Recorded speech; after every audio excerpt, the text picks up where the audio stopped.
Hello to all viewers, especially the subscribers of my YouTube channel. This video is an alternative story that I came up with by myself. I hope you enjoy the story and support my start on YouTube. Enjoy watching. After defeating Kaguya, Naruto and Sasuke went to the Valley of the End for their final battle. They stood on the statues of their predecessors, silently gazing at each other. Just as they were about to start the fight, a dark vortex formed between them. They jumped back, unsure of what was happening. What the... is this his eye technique? No, he wouldn't hesitate if it was. What is this? Kaguya again? It's definitely not Naruto's doing. From the dark matter, two unfamiliar people emerged. They looked like children, but the horns and tattoos made it clear they were not ordinary humans. Naruto and Sasuke didn't understand what was happening. They watched silently, waiting for the strangers to make a move. Boruto, you said we'd appear when they were both flying exhausted. Strange. The story from my father was slightly inaccurate. I chose the exact time. Hearing this conversation, Sasuke realized they were here for a reason. He became even more cautious. Naruto jumped over to Sasuke and said, "Let's settle our differences later. We need to deal with them first." Naruto and Sasuke braced for an attack. "We don't want trouble. Just tell us where you sealed Otsutsuki Kaguya and we'll leave."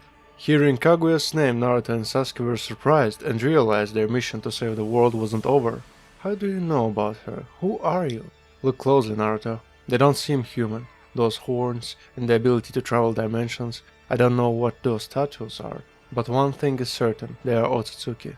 It would have been easier to get information if they were half dead." "Stop it, Kawaki. We didn't come here for that."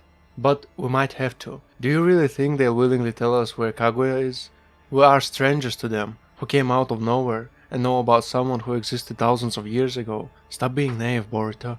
We have no choice. We can't disrupt the timeline, it's too risky."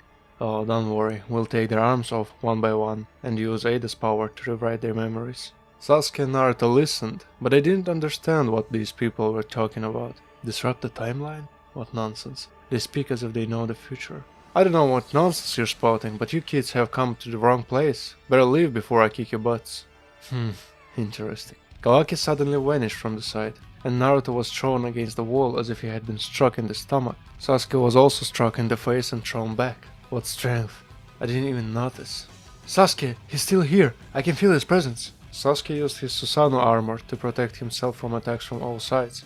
However, he was still struck in the face and thrown out of his Susanoo. "Attacks from another dimension?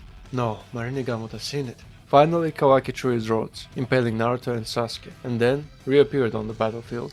"Damn it! Where is he hitting from? I can see portals of chakra from another dimension. And these things... Damn, they're draining my chakra." "It's hard to believe you're just humans. Your strength is impressive." Before Kawaki could finish, a yellow chakra arm emerged from the water and grabbed him. Kawaki shrunk to escape the grip. There it is again. What kind of technique is this? Sasuke observed closely with his eyes and realized what the stranger was doing. "Naruto! He doesn't disappear. His technique shrinks him so much that even my eye can barely track him." "Kawaki, remember who you're fighting. Naruto is one of the most unpredictable fighters. He even outsmarted Kaguya with the sexy technique." "What? How do you know? That just happened." Sasuke silently listened, realizing everything was very strange. These children recalled what had happened as if it was some old-time story. "If I tell you I'm your son from the future and came to take Kaguya and save the earth, I'd say you're a lunatic trying to take the power of the Otsutsuki we barely sealed." Naruto created a Rasen Shuriken and aimed at Kawaki. "Seriously?" Kawaki simply dodged, not taking the attack seriously, while Boruto quickly jumped to Kawaki and absorbed the Rasengan. Naruto and Sasuke were astonished by this. What? He doesn't have a Rinnegan. How did he absorb the technique? Especially one created from natural chakra. Naruto noticed the tattoo pulsing brightly during the absorption. He immediately guessed that the stranger absorbed the technique using those patterns. "What are you doing? I dodged it." "Idiot! Most of my father's techniques have a wide radius. He threw a Rasen Shuriken to hit you. Even if you shrink or dodge, always think a few steps ahead and don't underestimate him. Just because we awaken the karma doesn't mean they're weaker than us." While they were distracted talking, Sasuke used the Materasu to set Boruto and Kawaki on fire. Useless. Using karma, the strangers absorbed all the Amaterasu flames, but this moment was enough for Naruto to close the distance and attack both of them. Using their tattoos, they absorbed techniques. I need to absorb more and cover Naruto. Kawaki held his opponent as much as he could, but Naruto's strength and speed were superior. So he resorted to his special abilities, Daikokuten and Sukuna Hikona. He shrunk instantly and then shot throats at Naruto. There it is again. What strength!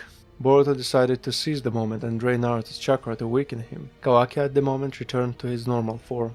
Don't worry, Seventh, I won't kill you, but the scar will remain for sure. Just as Boruto was about to touch Naruto, Sasuke swapped places with Kawaki and kicked him in the face. Took you so long. Sasuke helped pull the rods out of Naruto. Then he began to share the information he had gathered. Listen carefully, Naruto. Our techniques are useless because they easily absorb them with their seals. The guy with the red tattoo can shrink himself and shoot rods, but before this happens, the pattern in his eye always changes. Pay attention to that. So when he uses those strange techniques, the pattern in his eye changes? The principle is similar to the Sharingan, don't you think? It doesn't matter. Just watch the eye. We don't know what the blue one is capable of, but I suspect they absorb techniques using the seals on their hands. The red one has it on the left, the blue one on the right. Got it. So our techniques won't be useless if used smartly.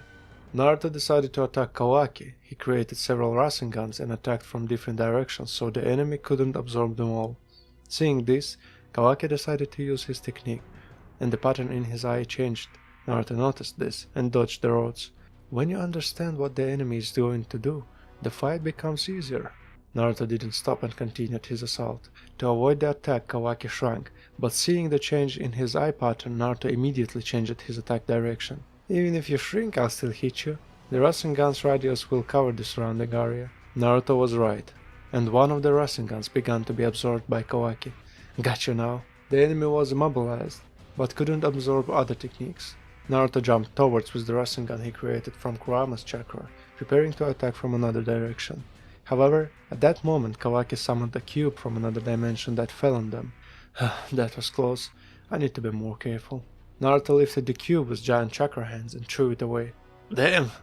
That thing is heavy. Meanwhile, Sasuke and Boruto were also fighting. In hand-to-hand combat, Sasuke dominated, but Boruto was not far behind. At one point, when the blonde grabbed his sword to counterattack, Sasuke struck with Chidori on his other hand, sending Boruto flying into the wall. Damn, I forgot to still have another hand. Sasuke didn't wait and continued his attack. He enhanced his blade with lightning. Boruto dodged and quickly creating a Rasengan surprised both Sasuke and Naruto. Before the attack, Sasuke used his Rinnegan to absorb the Rasengan. I didn't know Uncle Sasuke could absorb techniques. Uchiha used Chibaku Tensei to pull Boruto towards him and created spikes from Amaterasu. Before getting hit by the spikes, Boruto used the wind release technique to push Sasuke back with strong pressure. Without giving the enemy a chance to recover, Boruto created a compressed Rasengan. Not only does he know Rasengan, but he also improved it just like Naruto. Creating a portal in front of him, Naruto jumped into it and emerged behind Sasuke, preparing to strike.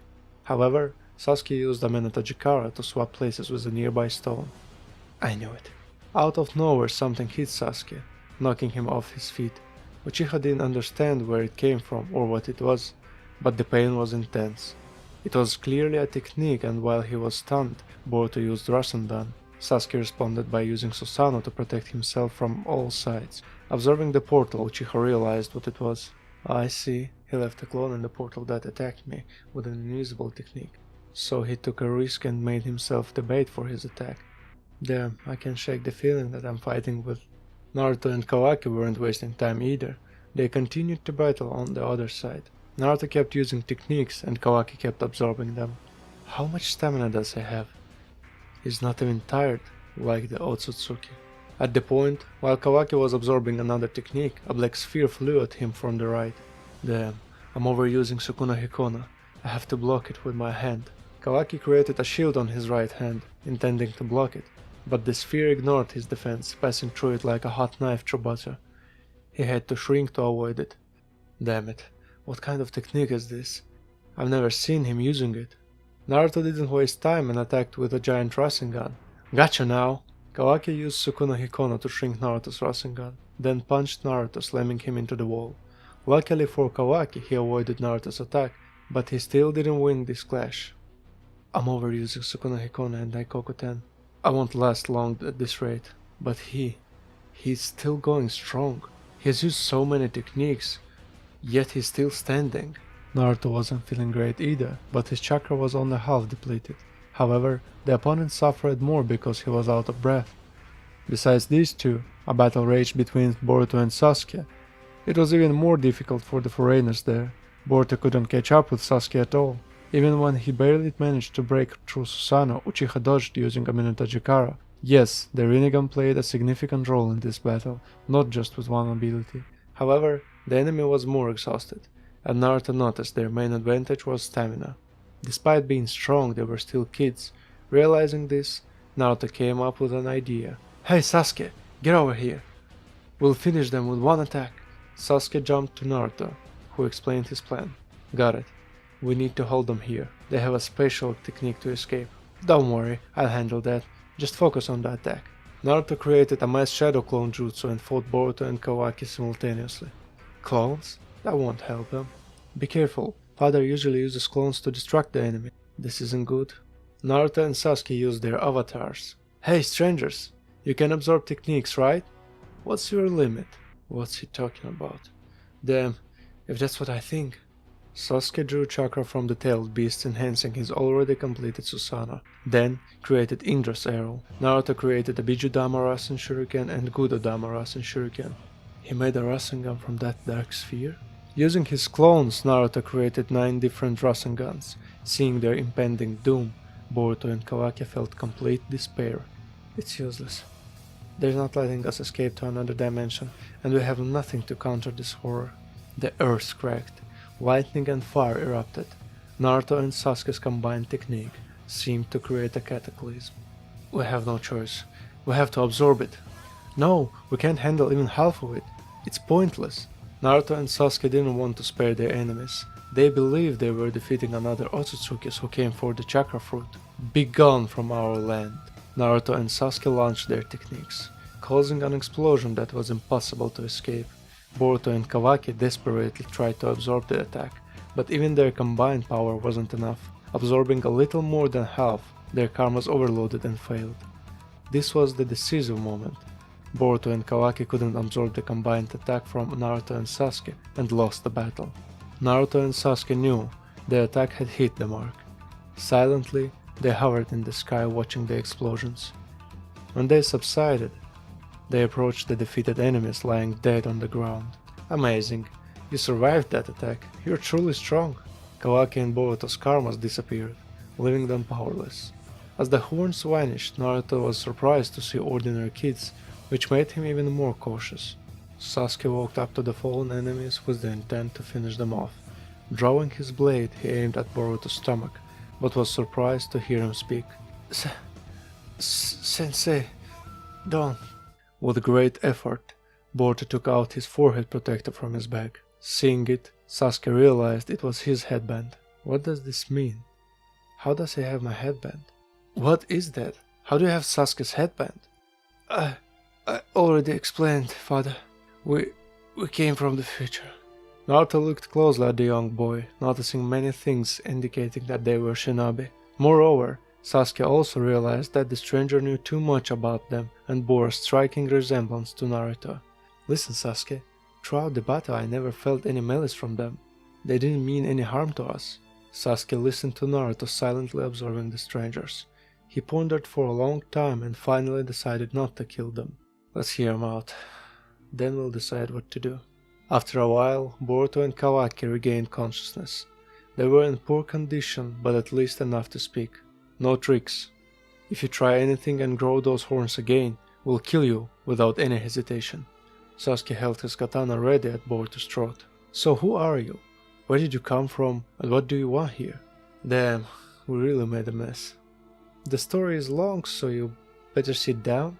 Boruto told them everything. Where they came from, who they are, and why they need Kaguya. "So you want to feed Kaguya to Ten Tails so it doesn't drain powers from the earth?" "Yes. Kaguya already ate the chakra fruit, so she has enough chakra for the beast. Usually they feed the Ten Tails with empty Otsutsuki to absorb power from the planet. But if you give it an already filled vessel, the beast won't need additional energy. It will mature immediately and the earth will be safe." "Who released the Ten Tails?" "Code, a man who gained some Otsutsuki power, but not all of it. That's another long story. Let's not talk about him. But won't time travel affect the course of history?" Won't a sacrifice from the past affect the future? I understand what you mean, Sensei, but don't worry, in our time Kaguya is also in another dimension. If we find out where she is, we'll just return and find her in our time. Since she's sealed, feeding her to Ten Tails won't be difficult. While Boruto and Sasuke talked, Naruto silently watched them. Boruto noticed Naruto's intense gaze and asked, "Father, is something wrong?" "Hey Sasuke, my son is quite smart." Boruto blushed a little and began to deny it. Then Kawaki interrupted. "Boruto, we're wasting time. We need to leave quickly." Kawaki's words made sense, and Boruto and Kawaki decided to leave. After Sasuke explained approximately where Kaguya was, Naruto asked, "What about us? Weren't we supposed to be fighting right now?" "Oh, don't worry about that. We'll come back with a girl who will erase your memories. It will look like you fought each other and fell uncautious. But honestly, we'll still have to take our arms." "What? We're going to lose our arms?" "Yeah, but don't worry, you'll find a good alternative. Plus, we need to get rid of your black spheres too. In the future you don't have them, so you probably lost them in this battle." After Kawaki and Boruto learned Kaguya's coordinates, they returned to their time. Of course they fixed everything they had messed up in the past. Using Ada's power they rewrote Naruto and Sasuke's memories and successfully found the sealed Kaguya. At the end, Kawaki asked, "Hey Boruto, how did the Seven and Sasuke lose to Ishiki if they easily handled the two of us? Even though we became Otsutsuki, we're not as strong as Momoshiki and Ishiki. Their power was much greater, and they had more stamina. We still have a lot to learn." "Yeah, they really were monsters back then. You know, I feel like they could have defeated Ishiki." "Yeah, I agree." So this concludes this story. I sincerely hope you enjoyed it, and that you won't hesitate to like and subscribe to the channel. Your support will be a huge motivation for me to continue releasing more stories. Thank you so much for watching. See you soon.